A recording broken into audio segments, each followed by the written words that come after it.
Buonasera, bentornati. Continuiamo a vedere insieme il percorso del rifiuto. Con noi Andrea Ragona, Legambiente, presidente Legambiente Padova.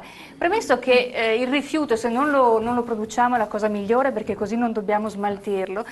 Il Veneto comunque risulta un'eccellenza perché con la raccolta differenziata, meglio se porta a porta, comincia ad avere risultati importanti.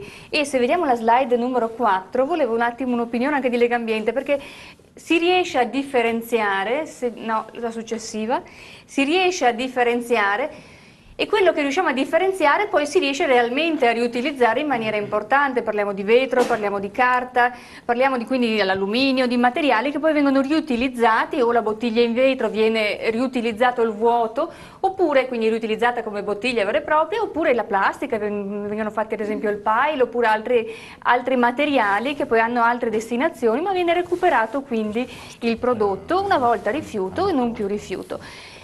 Però c'è molto da fare ancora. Legambiente Padova. Sì, io sono molto d'accordo con quanto è stato detto fino a qui, a partire dall'intervento dell'assessore regionale Conte sul fatto che il Veneto è un'eccellenza. È vero, il Veneto è un'eccellenza nella raccolta differenziata, è una regione che può essere esempio per le altre regioni e per i risultati ottenuti.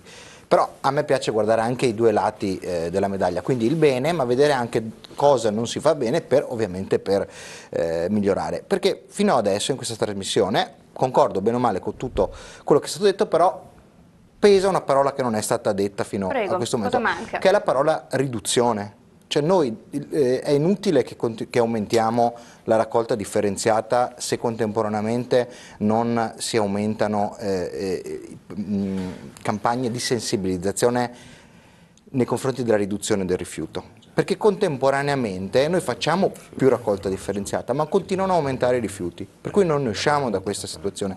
Questo è il primo dei problemi su cui voglio portare l'attenzione. Ovviamente è una questione che si affronta su diversi livelli, perché da una parte c'è il legislatore nazionale che deve porre delle regole. Adesso io non so se a voi capita, a me capita ogni tanto di dover andare a comprare un pacchetto di biscotti e ci si trova in una serra fantoziana in cui si deve passare un quarto d'ora a togliere la scatola di carta, la scatola di plastica, eccetera, eccetera, e poi dopo mi creo la montagnola di rifiuti. Paradossale, una volta, racconto un aneddoto, ma per far capire a che livello siamo, vado a comprare degli auricolari e mi dicono no, non ci sono solo quelli senza imballaggio, quelli con l'imballaggio li abbiamo finiti. E gli ho detto, ma che differenza c'è? Quelli senza imballaggio costano meno. Perché devi pagare l'imballaggio? Ah, grazie. Quindi la situazione di partenza è questa, la politica deve dare una risposta, dicevo, il legislatore nazionale deve fare delle regole, regioni e comuni devono incentivare attraverso delle campagne,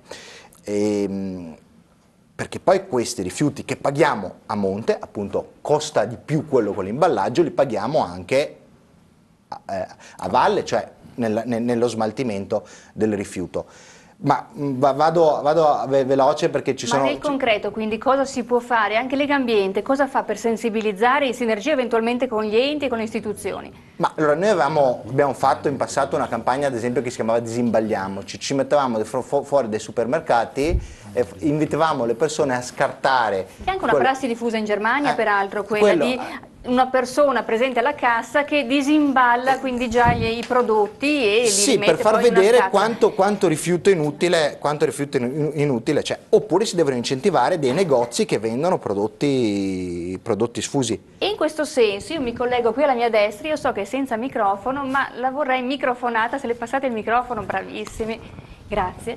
Qui abbiamo un esempio di impresa al femminile. Enrica, ti sei inventata un'impresa vera e propria, partendo da zero, sei una biologa, hai un appuntamento fisso con noi perché appena abbiamo un buchetto ti presentiamo, perché è un'iniziativa meravigliosa la tua, la spieghi in 30 secondi? Sì, grazie, anch'io sono convinta che i rifiuti vadano ridotti all'origine, perché io faccio l'esempio, quando noi produciamo e poi bruciamo una bottiglia di plastica PET, comunque anche se la materia plastica ritorna per essere riutilizzata, noi immettiamo col processo di combustione in atmosfera 5 etti di CO2, quindi il rapporto è un etto di plastica, di riciclo di plastica, produce 5 etti di CO2 e se pensiamo all'aria che abbiamo in Italia, in Pianura Padana in particolare, non è proprio il caso. Sì, prego, ti ho interrotto, ma la tua attività in cosa consiste? Per chi a casa, spiegagliela. Quindi io con questa sensibilità, per cercare di ridurre il rifiuto all'origine, ho creato un negozio automatico dove è possibile venire da casa con il proprio flacone e fare la ricarica di detergente. Avendo una competenza nella detergenza ho creato questo negozio. E da poco ho scoperto di aver ricevuto anche un premio al femminile per Expo 2015. Giovedì mi diranno appunto in che cosa poi concreto consiste il premio, perché secondo me me l'hanno dato perché oltre ad aver realizzato il mio business che tiene conto dell'ambiente, ma ha anche cercato di far conoscere il negozio coinvolgendo il quartiere in un'attività per sensibilizzare al riuso del proprio flacone e sensibilizzare a non acquistare più la plastica, no? Al problema dell'eliminazione degli imballaggi. Quindi ecco, penso che andrò all'Expo 2015 al Padiglione Italia. Complimenti. Ragona, questo è un esempio di nuova economia che va assolutamente seguito. Mi riferivo proprio a questi... Io l'ho interrotta proprio perché poteva essere collegato. Sì, mi riferivo proprio a questi esempi che sono anche un cambio culturale, ecco, insomma, diciamo, che devono affrontare i cittadini. Ma mi interessava porre l'attenzione anche su altre due questioni. Prego. Diciamo, diceva l'assessore regionale, abbiamo trasformato un problema, quello dei rifiuti, in una risorsa. Bene, giusto, perfetto, ma la risorsa deve diventare, come dire, un'economia residuale. Non è che ci devono essere imprenditori che entrano nel campo dei rifiuti perché si sa che con i rifiuti si fa soldi. Dobbiamo diminuire al massimo i rifiuti e quella parte... l'imprenditore è giusto che entri nell'ottica di farci dei soldi, se no che imprenditore è? Starà al legislatore creare una infrastruttura che tuteli il cittadino assolutamente nella massima trasparenza. Perché vince l'idea di produrre Assessore, è questa la linea della Regione Veneto? Il cittadino si deve sentire tutelato? Dei dati sul recupero e soprattutto sulla riduzione. Dal 2010 che c'erano 2.410.000 tonnellate di rifiuto, siamo passati nel 2013 a 2.213.000, una riduzione pro capite da 488 a 449. C'è appunto un avvio a quella che è la riduzione e soprattutto anche in quelle che sono state iniziative. L'acqua del sindaco non è l'acqua del sindaco perché appunto è sua del sindaco. È l'acqua che, tramite anche i gestori del ciclo idrico integrato, tramite gli acquedotti, è un'acqua di qualità, perché dobbiamo ricordare che l'acqua del Veneto, per fortuna, è ancora la migliore, possiamo dire, in Europa, per qualità e anche per quantità. Dobbiamo tutelarla e questa è un'altra azione che la Regione porta avanti, ma soprattutto una riduzione di quella che è appunto l'acqua in bottiglia, una riduzione di quello che è il consumo di plastica, che poi è un costo comunque per il recupero. Quindi consumare acqua di rubinetto è sicuramente un'acqua di qualità, controllata ogni giorno e che riduce trasporti e soprattutto inquinamento, quindi collegato anche al consumo di materia prima. Dall'altra parte un esempio, quello delle borsette di plastica, un avvio difficile anche a livello normativo, di continue proroghe, ma è sicuramente un elemento fondamentale perché dimostra che si può ridurre anche col semplice gesto del fare la spesa. Più difficile è quello dell'imballaggio del prodotto che trovi in qualsiasi negozio, perché è una normativa che deve partire proprio a monte, deve essere soprattutto uniformata, questo sì forse quindi a livello nazionale, anzi europeo, perché poi sappiamo c'è una concorrenza anche nell'ambito di quello che è il consumo dei prodotti e qua ci servono veramente normative ben precise che ci permettano appunto anche di incentivare quella che è la riduzione proprio dalla produzione. Enrica Detterfriend, prego. Io volevo dire che servono proprio normative all'origine per ridurre il rifiuto, per esempio il cosmetico e quindi lo shampoo e qualsiasi crema non si può vendere sfuso. Ma perché? Perché sì, bisogna tutelare sicuramente l'igiene del prodotto, che usato sul corpo può fare male, però ci potrebbero essere delle altre garanzie, e sono solo delle direttive, sono solo delle leggi che possono aprire a queste possibilità di vendita, di sfuso, così come nei cosmetici, nei detergenti, in tutti gli altri settori, ridurre il rifiuto dall'origine. Certo. Moreno Ferrari, il nostro pubblico interviene, prego, si presenti e ponga la sua domanda. Si sente? Sì. Sì. Allora, Moreno Ferrari, sono il presidente di Terrenostre Veneto e comitato dell'Assetto disciplinare della provincia di Rovigo. Volevo ringraziare per la lezioncina, ma la realtà non è così. Perché? Perché abbiamo, pensate a Caffi Lissine nell'Alto Veronese, il percolato a 34 metri, chiuso dopo tante segnalazioni, chiuso dai parlamentari. Pensiamo alla Coimpo, 4 morti poco tempo fa. Pensiamo alla discarica regionale di Sant'Urbano. Noi abbiamo, come vari comitati, diffidato a tutti gli ordini fino alla regione, perché si continua a portare rifiuti in una zona dove c'è un grave dissesto idrogeologico, dove insiste il fiume Adige, secondo fiume d'Italia, a carattere semitorrentizio, dove si pescano anche milioni di persone, dove insiste nello stesso reticolato il Fratta, che un anno sì, l'altro anno pure in fase esce fuori praticamente, no? Allora in questa situazione io sono stato ieri in una comunità terrorizzata perché viene calata dalla regione, dai politici, un inceneritore Castagnaro di Verona, dove coltivano delle eccellenze, cavoli eccetera, vogliono calare d'ufficio un inceneritore di Pollina vicino a scuole eccetera da 3 megawatt. Siamo stati poco tempo fa, adesso abbiamo preso in mano con uno dei migliori avvocati del Veneto, l'avvocato Cerruti, un ricorso per un'altra zona che è vicino a noi, che è vicino all'Endinara, che è Canda, dove anche lì con delle autocertificazioni si fanno degli impianti. E questo è il punto. Noi siamo bravi a riciclare, ma non cambia niente. Cioè ogni giorno arriva un inceneritore, perché queste centrali a biomasse alla fine sono degli inceneritori. Ora mi chiamavano preoccupati nella zona di Trecenta, vicino all'ospedale di Trecenta, dove c'è un grosso inceneritore, chiamiamolo così, perché è una biomassa da quasi 5 megawatt, che brucia il cippato. Noi abbiamo chiamato i migliori biologi italiani. Il professor Tamino, forse lo conoscete, fa parte della presidenza del Consiglio dei Ministri. Allora cosa ha detto? Noi non abbiamo una urgenza rifiuti, non abbiamo una urgenza per la produzione di energia elettrica, eppure continuiamo a bruciare. Noi stiamo cercando di avere, e ho finito, stiamo cercando di avere da tempo il registro tumori della provincia di Rovigo, che per legge dovrebbero darlo, e della Bassa Padovana, e non ce l'abbiamo. Io lavoro nelle scuole e sono sempre più i casi di bambini con problemi genetici. Siamo una delle zone più inquinate d'Italia. La politica deve cambiare. Perché questa è una lezioncina, va bene, ma è la lezioncina che si fanno i bambini. La realtà dei fatti è diversa, signori. Noi abbiamo avuto quest'anno, per un'impresa grossa, la Sesa, dove ha un impianto, avevamo il fosso rosso, con tutti i pesci morti, nero. E l'ARPA? C'era un tubo dentro che andava dentro, dal digestore partiva e andava dentro nel fosso. L'ARPA non ha gli strumenti, non mette le centraline. Allora, in questo senso i controlli e la legge in Regione Veneto, se è sufficiente, e che cosa si sta facendo, Assessore?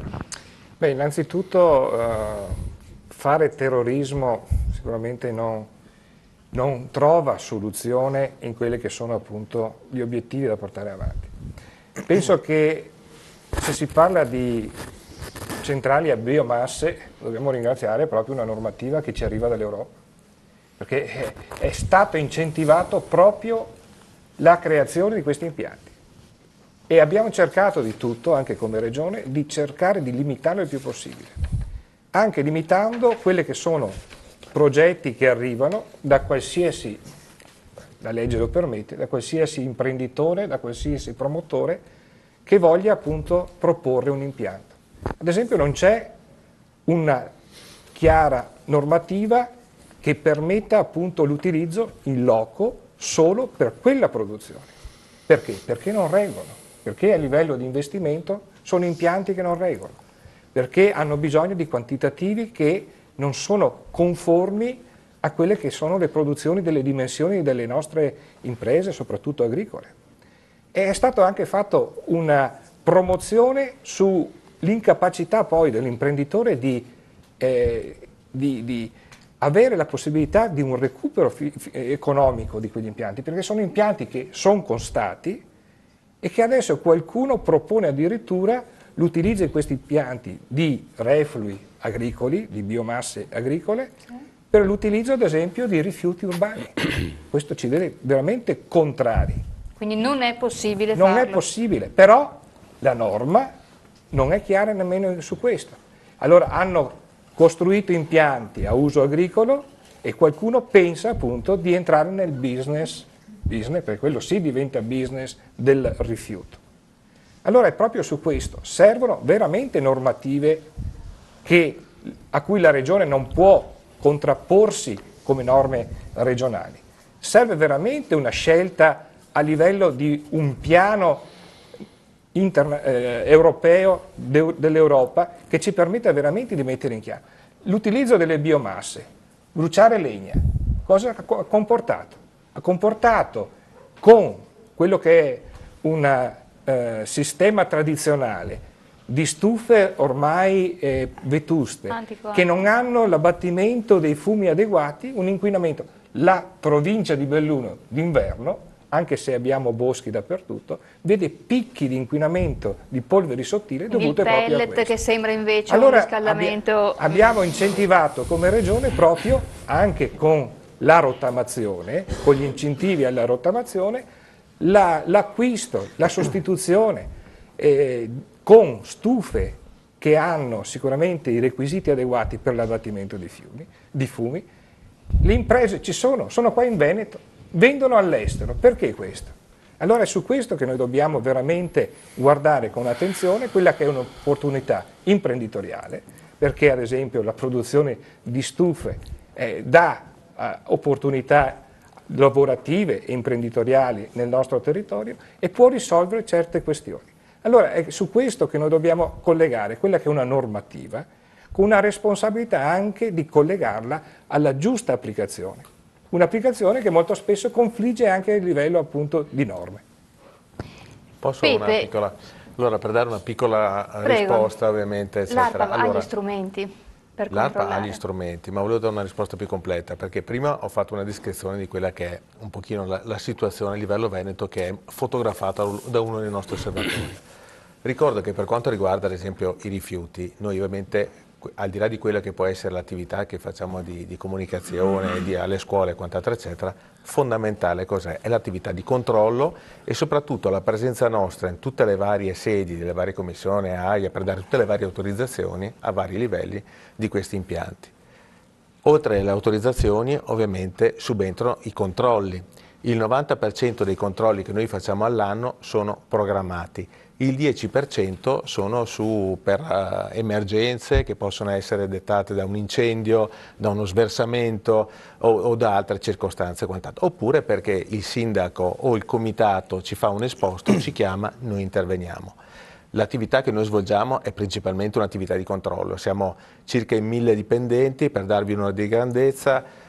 Molti ci conoscono, la maggior parte ci conoscono per la meteorologia, abbiamo avuto 22 milioni di contatti all'anno sul sito per il meteo, ma praticamente sono 900 persone che si occupano d'ambiente e 500 persone quasi sono sempre sul territorio tutti i giorni. Direttore, ma se un comitato come quello rappresentato dalla persona chiama l'ARPA, in questo momento c'è una problematica del territorio, fa un esposto, l'ARPA si muove, c'è un ascolto in questo senso? Noi ascoltiamo principalmente ovviamente il sindaco e gli enti locali, però ci tenevo a dire che fra le 500 persone che controllano tutti i giorni l'ambiente a Veneto, oltre 250 sono UPG, quindi ufficiali di polizia giudiziaria, quindi persone che riscontrando un problema, se trovano una difformità, se trovano un qualcosa che non va nell'autorizzazione, nella gestione dell'impianto, in uno sversamento e quant'altro, scavalcano il sottoscritto perché informa direttamente il magistrato, per cui che dopo ovviamente farà quelle che saranno le azioni che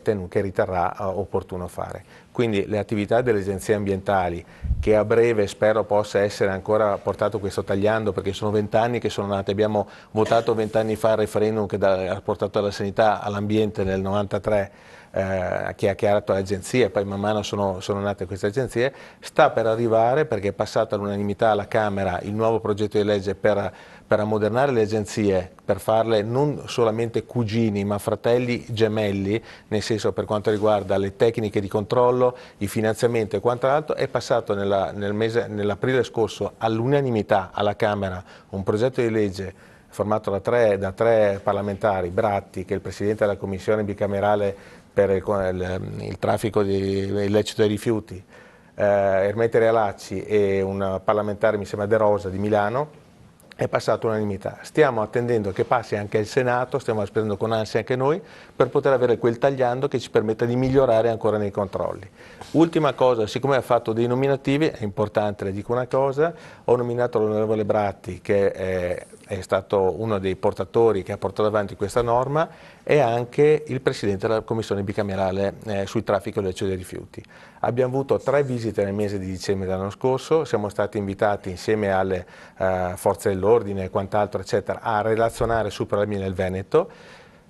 Ho portato tutti i miei collaboratori per poter relazionare su tutte le varie province. Su un solo tema, lei che ha citato, non troverà nulla sul verbale della Camera perché è stato segretato, c'è un'indagine in corso, però potrà anche nel dettaglio vedere anche su temi che le stanno a cuore, vedere quanto è stato dichiarato alla Camera, perché è pubblico e sarà possibile vederlo, quindi testimonierà quello, i controlli che sono stati fatti e che appunto la Commissione ci ha chiesto di relazionare in merito.